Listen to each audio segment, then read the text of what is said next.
오늘 우리에게 주신 하나님 말씀 열왕기하 22장입니다.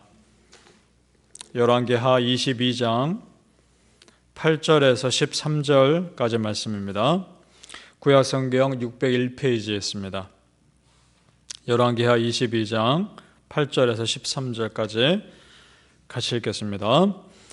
대제사장 hil기야가 서기관 사반에게 이르되 내가 여호와의 성전에서 율법책을 발견하였노라 하고 hil기야가 그 책을 사반에게 주니 사반이 읽으니라. 서기관 사반이 왕에게 돌아가서 보고하여 이르되 왕의 신복들이 성전에서 찾아낸 돈을 쏟아 여호와의 성전을 맡은 감독자의 손에 맡겼나이다 하고 또 서기관 사반이 왕에게 말하 이르되 제사장 hil기야가 내게 책을 주도이다 하고 사반이 왕의 앞에서 읽음에 왕이 율법책의 말을 듣자 곧 그의 옷을 찢으니라. 왕이 제사장 hil기야와 사반의 아들 아히감과 미가야의 아들 악볼과 서기관 사반과 왕의 시종 아사야에게 명령하여 이르되 너희는 가서 나와 백성과 온 유다를 위하여 이 발견한 책의 말씀에 대하여 여호와께 물으라. 우리 조상들이 이 책의 말씀을 듣지 아니하며 이 책이 우리를 위하여 기록된 모든 것을 행하지 아니하였으므로 여호와께서 우리에게 내리신 진노가 크도다. 아멘. 오늘 새벽에도 예배하시는 은혜가 우리 성도님들께 함께 하시기를 예수님의 이름으로 축복합니다. 아멘. 자, 남유다 왕들의 역사가 계속 진행되고 있습니다. 그 유다 왕들 중에 히스기야 다음으로 신실한 왕이 바로 이 요시야입니다. 요시야가 굉장한 종교 개혁을 했던 사람입니다. 그가 다윗의 길을 정직히 행했다고 성경에서는 평가하고 있습니다. 그런데 이 믿음의 사람들의 공통점을 가만히 보면 한 가지가 있습니다. 그것은 뭐냐?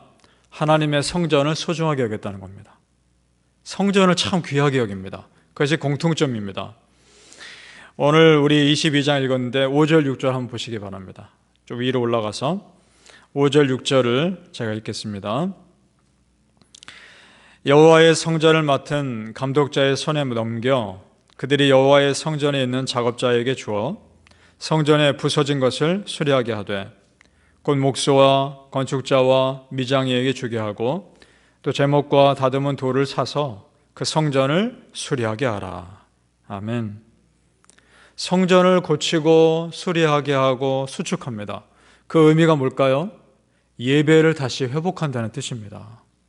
무너졌던 예배, 제대로 드려지지 않고 성전에서 제대로 모이지 않았던 그런 삶을 다시 회복한다는 것을 의미합니다. 믿음의 가장 기본은 예배에서 시작되는 줄로 믿습니다. 아무리 어려운 일이 있어도요, 아무리 힘든 일이 있어도요, 예배를 끝까지 붙잡고 있으면 은혜의 통로는 끊어지지 않는 겁니다. 하나님과 나의 은혜의 통로는 계속 유지되고 있는 것을 의미합니다. 그런데 그렇지 않고 예배가 끊어지면 그 안에 있는 은혜가 흐를 통로가 끊어진 것입니다. 그러니까 예배가 그렇게 중요한 것이죠. 무슨 일이 있어도 여러분 예배를 붙잡으셔야 합니다. 크리스찬의 존재 이유와 교회의 존재 이유는 하나님을 예배하는 것인 줄로 믿습니다. 예배가 회복돼야 다른 것이 회복되는 것입니다. 믿습니까? 이렇게 성전을 수리하는 과정에서 그렇게 예배를 사모하며 다시 예배를 회복하기 위해 성전을 수리하죠. 그 과정에서 놀라운 것을 발견합니다. 하나님 말씀, 율법책을 발견합니다.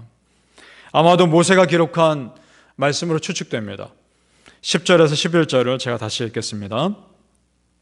또 서기관 사반이 왕에게 말하여 이르되 제사장 hil기야가 내게 책을 주도이다 하고 사반이 왕의 앞에서 읽음에 왕이 율법책의 말을 듣자 그의 옷을 찢으니라. 아멘.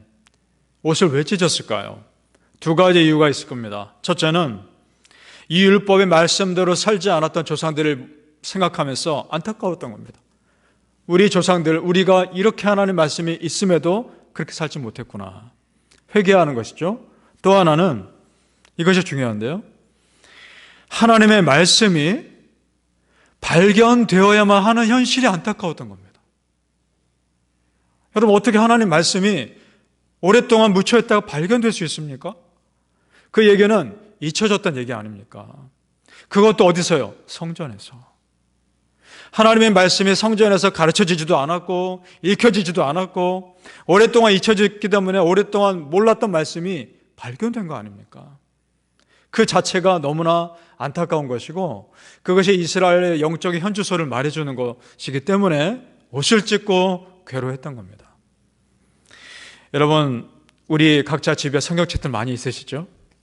그 성경책들 먼지 묻은 채로 놔두는 것이 아니라 매일매일 우리 손에 잡히는 성경이 되길 원하고 우리 눈에 읽히는 성경이 되길 원합니다.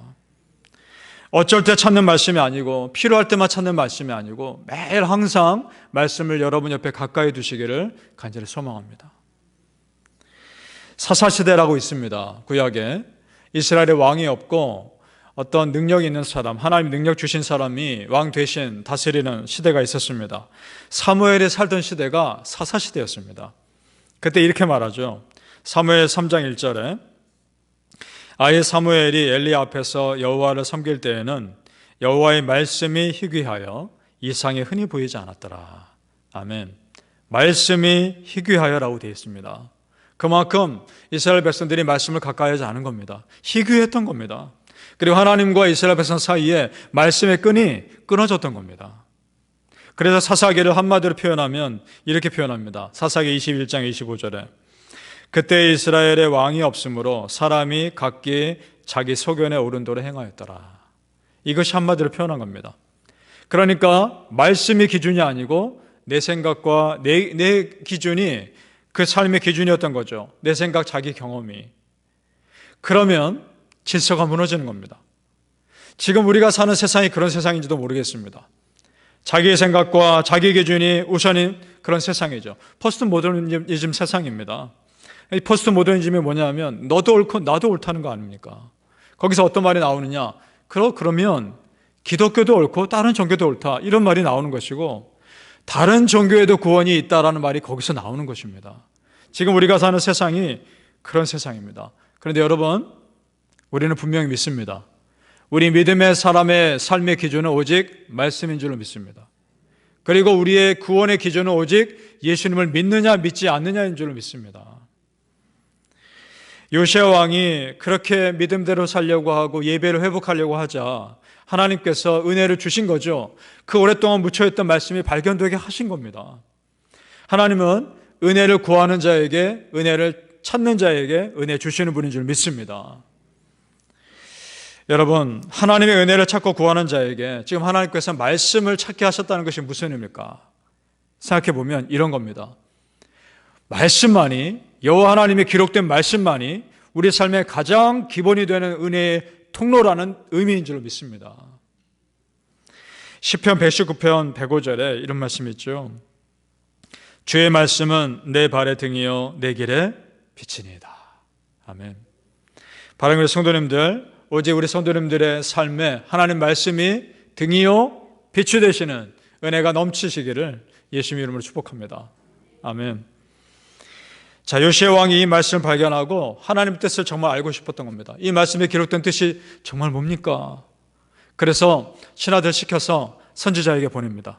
그랬더니 하나님께서요 기다리셨다는 듯이 그 선지자를 통해서 다 말씀하십니다. 이게 무슨 뜻인지.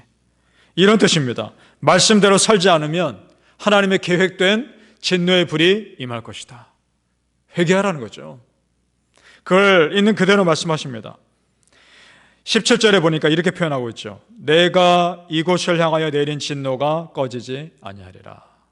그 부분에 조나단 에드워즈라는 미국 목사님이 있습니다. 그분이 미국 대각성 부흥운동을 일으키면서 그 유명한 설교 중에 하나의 제목이 이렇습니다. 하나님의 진노의 손 안에 있는 죄인들. 그게 설교 제목이었습니다. 그 말씀 듣고 굉장히 많은 사람들이 마음에 찔려 회개하고 돌아옵니다. 지금 이 요시야가 그런 마음 아니었을까요? 하나님의 진노의 손 안에 있는 자기와 자기 백성 보면서 회개하는 마음으로 말씀 앞에 선 겁니다. 하나님, 말씀하옵소서. 무슨 뜻입니까? 순종하겠습니다. 이 사람에게 어떻게 은혜를 안 주십니까? 지금 이 상황을 보십시오. 하나님의 뜻을 정확히 알고 싶어서 선지자에게 갔더니 하나님, 기다렸다는 뜻이 말씀하지 않습니까? 은혜를 찾고 구하는 자에게, 은혜의 문은 언제든지 열린 줄로 믿습니다. 따라서 평소에 여러분 이해 안 되는 일이 있을 때, 이해 안 되는 상황이 내 앞에 펼쳐질 때, 여러분 그때 한번 이렇게 기도해 보십시오. 하나님께 물어보십시오. 하나님, 지금 이 상황을 통해서 저에게 말씀하시고자 하는 뜻이 뭡니까? 내가 이것을 통해 무엇을 깨닫길 원하십니까? 물어보시기 바랍니다. 그럼 하나님 말씀해 주시리라 믿습니다. 그렇게 기도하는 것이 중요한 이유는요, 그래야 그 상황에 함몰되지 않는 겁니다. 그리고 빨리 빠져나올 수 있는 겁니다. 믿습니까? 그러면서 요시야를 위로하세요. 하나님께서 19절 말씀 같이 읽겠습니다. 19절 시작. 내가 이곳과 그 주민에게 대하여 빈터가 되고 저주가 되리라 한 말을 네가 듣고 마음이 부드러워져서 여호와 앞 곧 내 앞에서 겸비하여 옷을 찢고 통곡하였으므로 나도 네 말을 들었노라. 여호와가 말하였느니라. 아멘. 겸손히 은혜 구하며 말씀대로 살겠다 나온 네 마음 내가 보았다. 그리고 그런 너의 기도 내가 들었다. 이것이 우리가 되기를 바랍니다. 하나님이 진노의 불을 준비하셨더라도 겸손한 자에게는 그 불 내리지 않습니다. 오히려 그 불에서 꺼내 주십니다. 하나님 앞에 진심 어린 마음 들이시길 바랍니다.